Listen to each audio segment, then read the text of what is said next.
Hi friends, ಎಲ್ಲರಿಗೂ ನಮಸ್ಕಾರ. Welcome back to my YouTube channel tasty tales by Mala. ನಾವಿವತ್ತು ಮಾಡುವ ರೆಸಿಪಿಗಳು 4 ಟೈಪ್ಸ್ ಆಫ್ ಸಲಾಡ್ಸ್ನ ಮಾಡ್ತಾಯಿದ್ದೀವಿ. ಹೆಲ್ತಿಯಾಗಿ ಏನಾದ್ರು ತಿನ್ನಬೇಕು ಅನ್ನೋರು, ವೆಯ್ಟ್ ಲಾಸ್ ಆಗೋರು, ಇಲ್ಲ ಡಯಟ್ ಮಾಡ್ತಿರೋದು, ಯಾರಿಗೆ ಆದರೂ ತುಂಬ ಒಳ್ಳೆಯದು. ಇದು ಕಮ್ಮಿ ಸಮಯದಲ್ಲಿ ಈಸಿಯಾಗಿ ಮನೆಯಲ್ಲೇ ಪ್ರಿಪೇರ್ ಮಾಡಿಕೊಂಡು ಮತ್ತು ಇದರಿಂದ ನಮಗೇನಾದರೂ ನಮಗೆ ಸಿಗುವಂಥ ಎಲ್ಲ ಹೆಲ್ತ್ ಬೆನಿಫಿಟ್ಸು ಈ ವಿಡಿಯೋಲ್ಲಿ ಹೇಳಿದ್ದೀನಿ. ಕೊನೆವರೆಗೂ ನೋಡಿ. ಇಷ್ಟಾರೆ ಲೈಕ್ ಮಾಡಿ, ಮರ್ತೋಗಿರೋ ಸಬ್ಸ್ಕ್ರೈಬ್ ಮಾಡ್ಕೊಳ್ಳಿ. ಇವತ್ತು ನಾವು ಮಾಡುವ ರೆಸಿಪಿ ಮೊಳಕೆ ಕಟ್ಟಿರುವ ಹುರುಳಿಕಾಳು ಸಲಾಡ್. ಈ ಮೊಳಕೆ ಕಟ್ಟಿರೋ ಹುರುಳಿಕಾಳು ಸಲಾಡ್ ಹೇಗೆ ಮಾಡೋದು ಅಂತ ನೋಡೋಣ ಬನ್ನಿ. ಮೊಳಕೆ ಕಟ್ಟಿರುವ ಹುರುಳಿಕಾಳು 1 ಕಪ್, ಸೌತೆಕಾಯಿ 1 ಕಪ್ಪು, ಆನಿಯನ್ 1 ಕಪ್ಪು, tomato 1 cup, salt, pepper, garam masala. ಇದು ನಿಮ್ಮ ಟೇಸ್ಟ್ ನೋಡ್ಕೊಂಡು ಹಾಕೊಳ್ಳಿ. ಇದಕ್ಕೇನು ಮೆಜರ್ಮೆಂಟ್ಸ್ ಆ ಥರ ಏನಿಲ್ಲ. ಈ ಹುರುಳಿಕಾಳನ್ನು ಬೇಯಿಸ್ಕೊಳ್ಳೋದಕ್ಕೆ ಒಂದು ಪಾತ್ರೆ ಇಟ್ಕೊಂಡು ಇದರಲ್ಲಿ 1 ಗ್ಲಾಸ್, ಒಂದು ದೊಡ್ಡ ಗ್ಲಾಸ್ನ ನೀರನ್ನ ಹಾಕ್ಕೊಳ್ಳೋಣ. ಇದು ನೋಡಿಕೊಂಡು ಉಪ್ಪು ಹಾಕ್ಕೊಳ್ಳಿ, ಸ್ವಲ್ಪ ಜಸ್ಟ್ ಬೇಯೋದಕ್ಕೋಸ್ಕರ ಅಷ್ಟೇ. ಈಗ ನಾವು ತೊಳೆದು ಕ್ಲೀನ್ ಮಾಡಿ ಇಟ್ಕೊಂಡಿರುವಂಥ ಹುರುಳಿಕಾಳನ್ನು ಇದಕ್ಕೆ ಸೇರಿಸ್ಕೊಳ್ಳೋಣ. ಹುರುಳಿಕಾಳನ್ನು ಒಂದು 15 to 20 ಮಿನಿಟ್ಸು ಚೆನ್ನಾಗಿ ಬೇಯಿಸ್ಕೊಳ್ಳೋಣ.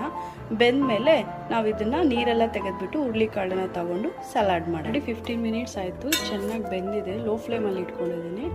ಸೊ ನಾನು ಚೆನ್ನಾಗಿ ಬೇಯಿಸ್ಕೊಂಡಿದ್ದೀನಿ ಇದನ್ನು. ಸೊ ಈಗ ಸ್ಟವ್ ಆಫ್ ಮಾಡ್ಕೊಳ್ಳೋಣ. ಇವಾಗ ಇವು ಎಕ್ಸ್ಟ್ರಾ ನೀರಿದೆಯಲ್ಲ, ಇದು ಎಕ್ಸ್ಟ್ರಾ ನೀರನ್ನು ತೆಗೆದುಬಿಟ್ಟು ಬರೀ ಕಾಳನ್ನು ತಗೊಳ್ಳೋಣ. ಮೊಳಕೆ ಕಟ್ಟಿರೋ ಹುರುಳಿಕಾಳು ಸಲಾಡ್ ಮಾಡೋದು ಹೇಗೆ ಅಂತ ನೋಡೋಣ. ಈಗ ಬೇಯಿಸ್ಕೊಂಡಿದ್ವಲ್ಲ ಇಷ್ಟೊತ್ತು ನಾವು ಹುರುಳಿಕಾಳನ್ನು, ಅದನ್ನು ನೀರೆಲ್ಲ ಬಗ್ಗಿಸ್ಬಿಟ್ಟು ಅದನ್ನು ತಂದು ಇಟ್ಕೊಂಡಿದ್ದೀನಿ. ನೀರು ತೆಗೆದಿದ್ದಲ್ಲ ಆ ನೀರು. ಈ ನೀರನ್ನು ಏನು ಮಾಡಬೇಕು ಅಂದರೆ, ನಿಮ್ಗೆ ಇಷ್ಟ ಆದರೆ ಈ ನೀರನ್ನು ಉಪ್ಪು ಹಾಕ್ಕೊಂಡು ಕುಡಿಬೋದು. ಇಲ್ಲ ಅಂದರೆ ಈ ನೀರನ್ನು ನೀವು ಮಾಡೋ ಸಾಂಬಾರಿಗೆ ಹಾಕ್ಕೋಬೋದು ನಿಮ್ಗೆ ಇಷ್ಟ ಆದರೆ. ಬಟ್ ಈ ನೀರಂತೂ ತುಂಬ ಒಳ್ಳೆಯದು. ಈ ಮೊಳಕೆ ಕಟ್ಟಿರೋ ಹುರುಳಿಕಾಳಲ್ಲಿ ಸಲಾಡ್ ಹೇಗೆ ಮಾಡೋದು ಅಂತ ನೋಡ್ಕೊಬರೋಣ. ಫಸ್ಟ್ ಒಂದು ಬೌಲ್ ತಗೊಂಡು ಅದಕ್ಕೆ ನಾವು ಮೊಳಕೆ ಕಟ್ಟಿರೋ ಹುರುಳಿಕಾಳನ್ನು ಎಲ್ಲ ಅದಕ್ಕೆ ಸೇರಿಸ್ಕೊಳ್ಳೋಣ.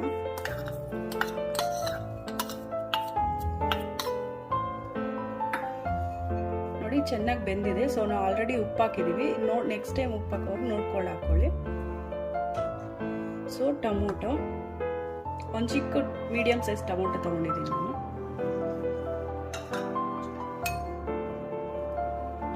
Onion, cucumber. ನಿಮ್ಗೇನ ಏನಾದರೂ ವೆಜಿಟೇಬಲ್ಸ್ ಬೇಕು ಅಂದರೆ ನಿಮ್ಗೆ ಇಷ್ಟ ಆದರೆ ಹಾಕ್ಕೊಳ್ಳಿ. ನಾನೀಗ ಇಷ್ಟ ಹಾಕಿದ್ದೀನಿ. ಸೊ ಇದನ್ನೆಲ್ಲ ಒಂದ್ಸರಿ ಮಿಕ್ಸ್ ಮಾಡೋಣ. ಆನಿಯನ್ನು, ಟೊಮೊಟೊ, ಕುಕುಂಬರ್ ಎಲ್ಲ ಸೇರಿ ಒಂದ್ಸರಿ ಮಿಕ್ಸ್ ಮಾಡೋಣ. ಮೊಳಕೆ ಕಟ್ಟಿರೋ ಹುರುಳಿಕಾಳು ತಿನ್ನೋದ್ರಿಂದ ನಮ್ಗೆ ಏನೆಲ್ಲ ಉಪಯೋಗಗಳು ಅಂದರೆ, ಇದರಲ್ಲಿ ಫುಲ್ ಆಫ್ ಆಂಟಿ ಆಕ್ಸಿಡೆಂಟ್ಸ್ ಇರುತ್ತದೆ. ಇದರಲ್ಲಿ ನಾವು ವೆಯ್ಟ್ ಲಾಸ್ ಕೂಡ ತುಂಬ ಚೆನ್ನಾಗಿ ಆಗ್ಬೋದು.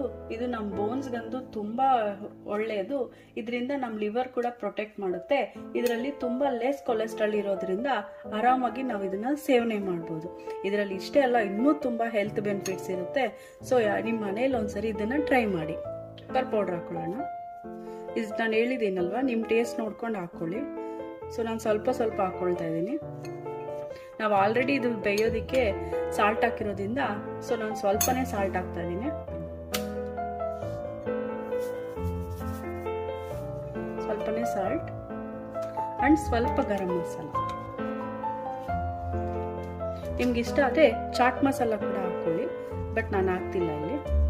ಇದು ನಾನು ಒಬ್ರಿಗೋಸ್ಕರ ಮಾಡ್ತಿದ್ದೀನಿ. ಇದು ಆರಾಮಾಗಿ ಒಬ್ಬರು ಲಂಚ್ಗಾಗಲಿ, ಡಿನ್ನರ್ಗಾಗಲಿ, ಸ್ನ್ಯಾಕ್ಸ್ಗಾಗಲಿ ಏನಕ್ಕೆ ಬೇಕಾದ್ರೂ ತಗೋಬೋದು. ಸೊ ಇದು ತುಂಬ ಹೆಲ್ತಿ. ಚೆನ್ನ ಚಾಟ್ ಮಾಡೋದು ಹೇಗೆ ಅಂತ ನೋಡೋಣ ಬನ್ನಿ. ಚೆನ್ನ ಅಥವಾ ಚೋಲೆ ಚಾಟ್ ಮಾಡೋದಕ್ಕೆ ಚೋಲೆನ 150 ಗ್ರಾಮ್ಸ್ ತಗೊಂಡು ರಾತ್ರಿ ಇಡೀ ನೆನೆಸಿ ಇಟ್ಕೊಂಡಿದ್ದೀನಿ. ಈ ನೆನೆಸಿಟ್ಕೊಂಡಿರುವ ಚೋಲೆನ ಕುಕ್ಕರ್ಗೆ ಹಾಕ್ಕೊಂಡು ಚೆನ್ನಾಗಿ ಬೇಯಿಸ್ಕೊಳ್ಳೋಣ. ಒಂದು 2 ವಿಷಲ್ ಬರೆಸಿ ಇದನ್ನು ಬೇಯಿಸ್ಕೊಳ್ಳೋಣ. ನೋಡಿ, ತಗೊಂಡಿರೋ 1 ಬೌಲು ನೀರು ಸಮೇತ ಸೇರಿಸಿ ನಾವೀಗ 2 ವಿಷಲ್ ಬರೋವರೆಗೂ ಇದನ್ನು ಬೇಯಿಸ್ಕೊಳ್ಳೋಣ. ಇದಕ್ಕೆ ಸ್ವಲ್ಪ ಉಪ್ಪು ಹಾಕ್ಕೊಳ್ಳೋಣ. ನೋಡಿ, ಒಂದು ಅರ್ಧ ಸ್ಪೂನು ಉಪ್ಪು ಹಾಕ್ಕೊಂಡು ಸೊ ಇವಾಗ ಇದನ್ನು ಒಂದು 2 ವಿಷಲ್ ಬರೆಸಿ ಚೆನ್ನಾಗಿ ಬೇಯಿಸ್ಕೊಳ್ಳೋಣ. ನೋಡಿ 2 ವಿಜಿಲ್ ಬಂತು, ಚೆನ್ನಾಗಿ ಬೆಂದಿದೆ. ಸೊ ಇವಾಗ ಅದರಲ್ಲಿರೋ ನೀರೆಲ್ಲ ತೆಗೆದುಬಿಡೋಣ. ಚೆನ್ನ ಅಥವಾ ಚೋಲೆ ಚಾಟ್ಗೆ ಬೇಕಾಗುವ ಪದಾರ್ಥಗಳು: ಚಾಟ್ ಮಸಾಲ ಒಂದು 1/4 ಸ್ಪೂನ್ ತೊಗೊಂಡಿದ್ದೀನಿ ಈ ಸ್ಪೂನಲ್ಲಿ, ಗರಂ ಮಸಾಲ ಒಂದು 1/4 ಸ್ಪೂನು, ಒಂದು ಅರ್ಧ ಸ್ಪೂನು ಚಿಲ್ಲಿ ಪೌಡರು, ಉಪ್ಪು ಒಂದು ಸ್ವಲ್ಪ, ಈ ಸ್ಪೂನಲ್ಲಿ ಒಂದು 1/4 ಸ್ಪೂನ್ ತೊಗೊಂಡಿದ್ದೀನಿ. ಯಾಕಂದರೆ ನಾವು ಬೇಯಿಸೋದಕ್ಕೆ ಉಪ್ಪು ಹಾಕ್ಕೊಂಡಿದ್ದೀವಿ, ಸೊ ಅದಕ್ಕೆ ಇದರಲ್ಲಿ ಸ್ವಲ್ಪ ತೊಗೊಂಡಿದ್ದೀನಿ. ಟೊಮೆಟೊ ಒಂದು ಮೀಡಿಯಮ್ ಸೈಜು ಕಟ್ ಮಾಡಿ ಇಟ್ಕೊಂಡಿದ್ದೀನಿ, ಒಂದು ಮೀಡಿಯಮ್ ಸೈಜ್ ಕುಕುಂಬರ್ನ ಕಟ್ ಮಾಡಿ ಇಟ್ಕೊಂಡಿದ್ದೀನಿ, ಸೌತೆಕಾಯಿ, ಒಂದು ಮೀಡಿಯಮ್ ಸೈಜ್ ಆನಿಯನ್ನ ಕಟ್ ಮಾಡಿ ಇಟ್ಕೊಂಡಿದ್ದೀನಿ. ಸ್ಟವ್ ಆನ್ ಮಾಡಿಕೊಂಡು ನೋಡಿ ಎಣ್ಣೆ ಬಿಸಿಯಾಗಿದೆ, ಸಾಸಿವೆ ಒಂದು ಸ್ವಲ್ಪ ಹಾಕ್ಕೊಳ್ತಾ ಇದ್ದೀನಿ, ಜೀರಿಗೆ ಒಂದು ಸ್ವಲ್ಪ. ನಾವು ಚೋಲೆನ ಬೇಯಿಸ್ಕೊಂಡು ಇಟ್ಕೊಂಡಿದ್ವಲ್ಲ, ಇದನ್ನು ಒಗ್ಗರಣೆ ಹಾಕ್ಕೊಂಡ್ಬಿಟ್ಟು ತಣ್ಣಗಾದ್ಮೇಲೆ ನಾವು ಇದನ್ನು ಚಾಟ್ ಪ್ರಿಪೇರ್ ಮಾಡ್ಕೊಳ್ಳೋಣ. ಸೊ ಸಿಡಿತಿದೆ, ನಾವಿವಾಗ ಬೇಯಿಸಿರುವಂಥ ಚೋಲೆನ ಇದಕ್ಕೆ ಸೇರಿಸ್ಕೊಳ್ಳೋಣ.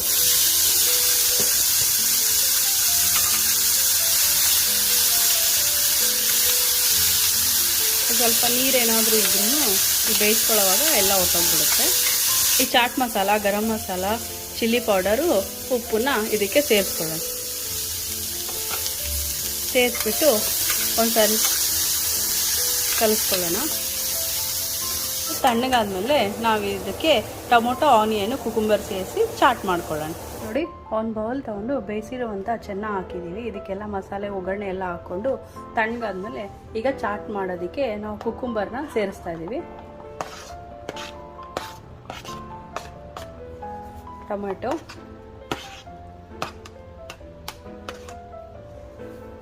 ಆನಿಯನ್,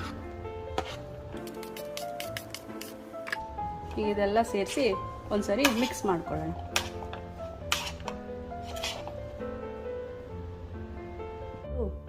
ಈ ಚೆನ್ನ ಸೇವನೆ ಮಾಡೋದ್ರಿಂದ ನಮ್ಮ ವೆಯ್ಟ್ ಕೂಡ ತುಂಬ ಚೆನ್ನಾಗಿ ಮ್ಯಾನೇಜ್ ಮಾಡ್ಕೋಬೋದು. ಇದರಲ್ಲಿ ಒಳ್ಳೆ ಡೈಜೆಷನ್ ಇರುತ್ತದೆ. Chole helps prevent iron deficiency. ನಮ್ಮ ಐರನ್ ಡಿಫಿಷಿಯನ್ಸಿನೂ ಕೂಡ ಪ್ರಿವೆಂಟ್ ಮಾಡುತ್ತದೆ. ನಮ್ಮ ಡಯಟಲ್ಲಿ ಕೂಡ ಇದು ಈಸಿಯಾಗಿ ಆ್ಯಡ್ ಮಾಡ್ಕೋಬೋದು. ಇದರಲ್ಲಿ ಫುಲ್ ಆಫ್ ನ್ಯೂಟ್ರಿಯೆಂಟ್ಸ್ ಇರುತ್ತದೆ. ಇದು 1 ಕಪ್ ಚೋಲೆ ಬೇಯಿಸಿರೋದು 164 ಗ್ರಾಮ್ಸ್ ಇರುತ್ತದೆ. ನಾವು 164 ಚೆನ್ನ ತೊಗೊಂಡ್ರೆ ಅದರಲ್ಲಿ 269 ಕ್ಯಾಲರೀಸ್ ಇರುತ್ತದೆ. ಇದರಲ್ಲಿ ಪ್ರೋಟೀನ್ ಬಂದ್ಬಿಟ್ಟು 14.5 ಗ್ರಾಮ್ಸ್ ಇರುತ್ತದೆ, ಕಾರ್ಬ್ಸ್ ಬಂದ್ಬಿಟ್ಟು 45 ಗ್ರಾಮ್ಸ್ ಇರುತ್ತದೆ, ಫ್ಯಾಟ್ ಬಂದು 4 ಗ್ರಾಮ್ಸ್ ಇರುತ್ತದೆ, ಫೈಬರು 12.5 ಗ್ರಾಮ್ಸ್ ಇರುತ್ತದೆ. ಸೊ ಇದು ನಾವು ಸೇವನೆ ಮಾಡೋದ್ರಿಂದ ಒಳ್ಳೆ ಎನರ್ಜಿ ಸಿಗುತ್ತೆ. ನಮ್ಗೆ ಥರ ಚಾಟ್ ಮನೆಯಲ್ಲೇ ಮಾಡ್ಕೊಂಡು ತಿನ್ನೋದ್ರಿಂದ ನಮಗೆ ಒಳ್ಳೆ ಹೆಲ್ತ್ ಸಿಗುತ್ತದೆ. ಸೊ ಈ ಸ್ವಲ್ಪ ತಿಂದರೆ ಸಾಕು, ತುಂಬ ಹೊಟ್ಟೆ ಫುಲ್ ಆಗುತ್ತದೆ. ಡಯಟ್ ಮಾಡೋರ್ಗಂತೂ ಇದು ತುಂಬ ಬೆಸ್ಟ್ ಆಪ್ಷನ್ ಅಂತ ಹೇಳ್ಬೋದು. ನಿಮ್ಗೆ ಏನಾದರೂ ಈ ಚೆನ್ನ ಚಾಟ್ ಇಷ್ಟ ಆಯಿತು ಅಂದರೆ ಲೈಕ್ ಮಾಡಿ, ಶೇರ್ ಮಾಡಿ, ಕಮೆಂಟ್ ಮಾಡಿ, ಸಬ್ಸ್ಕ್ರೈಬ್ ಮಾಡೋದು ಮಾತ್ರ ಮರಿಬೇಡಿ. Thanks for watching. ನಾವು ಇವತ್ತು ಮಾಡುವ ರೆಸಿಪಿ ಕುಕುಂಬರ್ ಸ್ಪ್ರೌಟ್ಸ್ ಸಲಾಡ್. ನಾವು ಈ ಸಲಾಡ್ ಮಾಡೋದಕ್ಕೆ ಏನೆಲ್ಲ ಬೇಕು ಅಂತ ನೋಡೋಣ ಬನ್ನಿ. ಮೊದಲಿಗೆ ಕುಕುಂಬರ್ 1 ಕಪ್ಪು ತೊಗೊಂಡಿದ್ದೀನಿ, ಸೌತೆಕಾಯಿ 1 ಕಪ್ಪನ್ನ ತೊಗೊಂಡಿದ್ದೀನಿ, ಚಿಕ್ಕದಾಗಿ ಕಟ್ ಮಾಡಿ ಇಟ್ಕೊಂಡಿದ್ದೀನಿ, ಹೊಟ್ಟೆಲ್ಲ ತೆಗೆದುಬಿಟ್ಟು. ಮತ್ತು ಮೊಳಕೆ ಕಟ್ಟಿರುವ ಹೆಸರು ಕಾಳು ಒಂದು 3 ಟೇಬಲ್ ಸ್ಪೂನ್ ತೊಗೊಂಡು ಇಟ್ಕೊಂಡಿದ್ದೀನಿ. ಈ ಸ್ಪೂನಲ್ಲಿ ಒಂದು 3 ಸ್ಪೂನ್ ತೊಗೊಂಡು ಇಟ್ಕೊಂಡಿದ್ದೀನಿ. ಮತ್ತು ಮೊಸರು ಕರ್ಡ್ 4 ಟೀ ಸ್ಪೂನ್ಸು ತೊಗೊಂಡು ಇಟ್ಕೊಂಡಿದ್ದೀನಿ. ಮತ್ತು ಕೊತ್ತಂಬರಿ ಸೊಪ್ಪು ಒಂದು ಸ್ವಲ್ಪ, ಮತ್ತು ಚಿಲ್ಲಿ ಫ್ಲೇಕ್ಸು, ಪೆಪ್ಪರು ಮತ್ತು ಸಾಲ್ಟ್. ಇದು ಜಸ್ಟ್ ನಿಮ್ಮ ಟೇಸ್ಟ್ ನೋಡ್ಕೊಂಡು ಹಾಕ್ಕೊಳ್ಳಿ.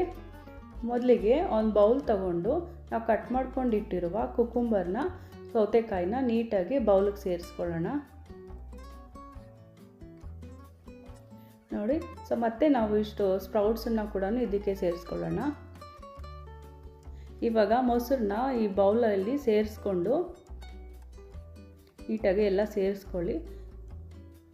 ಒಂದು ಚಿಕ್ಕ ಬೌಲ್ಗೆ ಸೇರಿಸ್ಕೊಂಡು ಇವಾಗ ಚಿಲ್ಲಿ ಫ್ಲೇಕ್ಸನ್ನು ಅಡ್ಜಸ್ಟ್ ಮಾಡ್ಕೊಳ್ಳಿ. ಇದು ಜಸ್ಟ್ ಸ್ವಲ್ಪ ನಿಮ್ಮ ಖಾರ ನೋಡ್ಕೊಂಡು ಹಾಕ್ಕೊಳ್ಳಿ, ಫ್ಲೇವರ್ ನೋಡಿಕೊಂಡು ಖಾರ ನೋಡ್ಕೊಂಡು ಅಡ್ಜಸ್ಟ್ ಮಾಡ್ಕೊಳ್ಳಿ. ಇವಾಗ ಪೆಪ್ಪರ್ ಒಂದು ಸ್ವಲ್ಪ ಹಾಕ್ಕೊಳ್ಳಿ. ಇದನ್ನು ಮತ್ತು ಸಾಲ್ಟನ್ನ ಸೇರಿಸ್ಕೊಂಡು ಅಡ್ಜಸ್ಟ್ ಮಾಡ್ಕೊಳ್ಳಿ, ನಿಮ್ಮ ಟೇಸ್ಟಿಗೆ ಎಲ್ಲನೂ ಅಡ್ಜಸ್ಟ್ ಮಾಡಿಕೊಂಡು ಸಾಲ್ಟು, ಚಿಲ್ಲಿ ಪೆಪ್ಪರು ಮತ್ತು ಚಿಲ್ಲಿ ಫ್ಲೇಕ್ಸ್ ಹಾಕ್ಕೊಂಡಿದ್ದೀವಲ್ಲ, ಪೆಪ್ಪರು ಎಲ್ಲ ಸೇರಿಸ್ಕೊಂಡು ಮತ್ತು ಅದನ್ನು ನಾವು ಕುಕುಂಬರ್ನ ಮೊಳಕೆ ಕಟ್ಟಿರುವ ಸ್ಪ್ರೌಟ್ಸ್ ಜೊತೆ ಎಲ್ಲನೂ ಮಿಕ್ಸ್ ಆಗೋ ಥರ ಒಂದು ಸರಿ ನೀಟಾಗಿ ಮಿಕ್ಸ್ ಮಾಡ್ಕೊಳ್ಳಿ. ಇವಾಗ ಕಟ್ ಮಾಡಿಕೊಂಡು ಕೊತ್ತಂಬರಿ ಸೊಪ್ಪನ್ನು ಸೇರಿಸ್ಕೊಳ್ಳೋಣ. ನಾವು ಸೌತೆಕಾಯಿ ಸೇವನೆ ಮಾಡೋದ್ರಿಂದ ನಮಗೆ ವೆಯ್ಟ್ ಲಾಸ್ಗೆ ತುಂಬ ಹೆಲ್ಪ್ ಮಾಡುತ್ತದೆ. ಈ ಸೌತೆಕಾಯಿ ನಮ್ಮ ಬ್ಲಡ್ ಶುಗರ್ ಲೆವೆಲ್ಸನ್ನ ಕೂಡ ಇದು ಕಮ್ಮಿ ಮಾಡುತ್ತದೆ. ಇದರಿಂದ ನಮಗೆ ಒಳ್ಳೆ ನ್ಯೂಟ್ರಿಯೆಂಟ್ಸ್ ಸಿಗುತ್ತದೆ. ಇದು ನಮ್ಮ ಗಟ್ ಹೆಲ್ತ್ಗೂ ಕೂಡ ತುಂಬ ಹೆಲ್ಪ್ ಮಾಡುತ್ತದೆ. ಇದರಿಂದ ನಮಗೆ ಒಳ್ಳೆ ಡೈಜೆಷನ್ ಪವರ್ ಕೂಡ ಸಿಗುತ್ತೆ. ಇದರಲ್ಲಿ ಆ್ಯಂಟಿ ಆಕ್ಸಿಡೆಂಟ್ಸು ಮತ್ತು ಮೈಕ್ರೋ ನ್ಯೂಟ್ರಿಯೆಂಟ್ಸ್ ಕೂಡ ಸಿಗುತ್ತದೆ. ಇದು ನಾವು ತಗೊಳ್ಳೋದ್ರಿಂದ ನಮಗೆ ನ್ಯೂಟ್ರಿಯೆಂಟ್ಸು ತುಂಬ ಸೂಪರಾಗಿ ಸಿಗುತ್ತದೆ. ಇದು ಒಂದು ಬೌಲ್ ಬಂದುಬಿಟ್ಟು ಈ ಕುಕುಂಬರ್ ಸಲಾಡು ಬರೀ ಕುಕುಂಬರ್ ಆದರೆ 20 ಗ್ರಾಮ್ಸ್ ಇರುತ್ತೆ. ಇನ್ನೂ ಸ್ವಲ್ಪ ತೊಗೊಂಡ್ರೆ ಇನ್ನೂ 20 to 80 ಗ್ರಾಮ್ಸ್ ಇರುತ್ತೆ. ಇವತ್ತಿನ ವಿಡಿಯೋಲಿ ಈ ಬೇಸಿಗೆ ಕಾಲದಲ್ಲಿ ನಮ್ಮ ದೇಹಕ್ಕೆ ತುಂಬ ತಂಪನ್ನು ಕೊಡುವ ಹೆಸರುಬೇಳೆ, ಕ್ಯಾರೆಟ್, ಕೋಸಂಬರಿಯನ್ನು ಹೇಗೆ ಮಾಡೋದಂತ ನೋಡೋಣ ಬನ್ನಿ. ಮೊದಲಿಗೆ ಸ್ಟವ್ ಆನ್ ಮಾಡಿಕೊಂಡು ಒಂದು ಬಾಣಲಿ ಇಟ್ಕೊಂಡು 2 ಸ್ಪೂನು ಎಣ್ಣೆನ ಹಾಕ್ಕೊಳ್ಳಿ. ಒಂದು ಅರ್ಧ ಸ್ಪೂನ್ ಸಾಸಿವೆ, ಒಂದು ಸ್ವಲ್ಪ ಅರ್ಧ ಸ್ಪೂನ್ ಜೀರಿಗೆ ಹಾಕ್ಕೊಂಡು ಅದೆಲ್ಲ ಅದು ಚೆನ್ನಾಗಾದ್ಮೇಲೆ ಇವಾಗ ನಾವು ಒಂದು ಒಣಮೆಣ್ಸಿನ್ಕಾಯಿನ 2 ಹಾಕ್ಕೊಳ್ಳೋಣ. ಸ್ವಲ್ಪ ಕೊತ್ತಂಬರಿ ಮತ್ತು ಹಸಿಮೆಣ್ಸಿನ್ಕಾಯಿನ ಒಂದೊಂದಾಗಿ ನೀಟಾಗಿ ಹಾಕ್ಕೊಳ್ಳೋಣ. ಹಸಿಮೆಣ್ಸಿನ್ಕಾಯಿ ಖಾರ ನೋಡ್ಕೊಂಡು ಹಾಕ್ಕೊಳ್ಳಿ. ಸೊ ಹಸಿಮೆಣ್ಸಿನ್ಕಾಯಿ ಸಿಡಿತಿದೆ. ಸೊ ಇವಾಗ ಸ್ಟವ್ ಆಫ್ ಮಾಡಿಬಿಡೋಣ. ಚೆನ್ನಾಗಿ ಮಿಕ್ಸ್ ಮಾಡ್ಕೊಳ್ಳಿ. ತಣ್ಣಗಾದ್ಮೇಲೆ ಸ್ಟವ್ ಆಫ್ ಮಾಡಿಬಿಟ್ಟು ಬಿಟ್ಬಿಡಿ, ತಣ್ಣಗಾಗಲಿ. ಇದು ತಣ್ಣಗಾದ್ಮೇಲೆ ನಾವು ಹಚ್ಚಿಟ್ಕೊಂಡಿರುವ ನೀಟಾಗಿ ಕ್ಯಾರೆಟನ್ನು ಮತ್ತು ಸೌತೆಕಾಯಿನ ಒಂದೊಂದಾಗಿ ಸೇರಿಸ್ಕೊಳ್ಳೋಣ. ನಾನು ದೊಡ್ಡ ಸೌತೆಕಾಯಿ 2, ಕ್ಯಾರೆಟು ದೊಡ್ಡದು 2 ತೊಗೊಂಡಿದ್ದೀನಿ. ಚೆನ್ನಾಗಿ ತುರಿದಿಟ್ಕೊಂಡಿದ್ದೀನಿ. ನೋಡಿ, ಹೆಸರುಬೇಳೆ ನಾನು 1 hour ನೆನೆಸಿಟ್ಕೊಂಡಿದ್ದೀನಿ. ನೀರೆಲ್ಲ ತೆಗೆದುಬಿಟ್ಟು ಹೆಸರುಬೇಳೆನೂ ಇದಕ್ಕೆ ಸೇರಿಸ್ಕೊಂಡು ನೀಟಾಗಿ ಮಿಕ್ಸ್ ಮಾಡ್ತಾಯಿದ್ದೀನಿ. ಒಗ್ಗರಣೆ ಬೇಕಾದರೂ ಹಾಕ್ಕೋಬೋದು, ಬೇಡ ಅಂದರೂ ನೀವು ಡೈರೆಕ್ಟಾಗಿ ಇದನ್ನೆಲ್ಲ ಕಟ್ ಮಾಡಿಕೊಂಡು ಹಂಗೇನೂ ತಿನ್ಕೋಬೋದು. ನಮ್ಮ ವಿಡಿಯೋ ನಿಮ್ಗೆ ಏನಾದರೂ ಇಷ್ಟ ಆದರೆ ಲೈಕ್ ಮಾಡಿ, ಶೇರ್ ಮಾಡಿ, ಕಮೆಂಟ್ ಮಾಡಿ, ಸಬ್ಸ್ಕ್ರೈಬ್ ಮಾಡೋದು ಮಾತ್ರ ಮರಿಬೇಡಿ.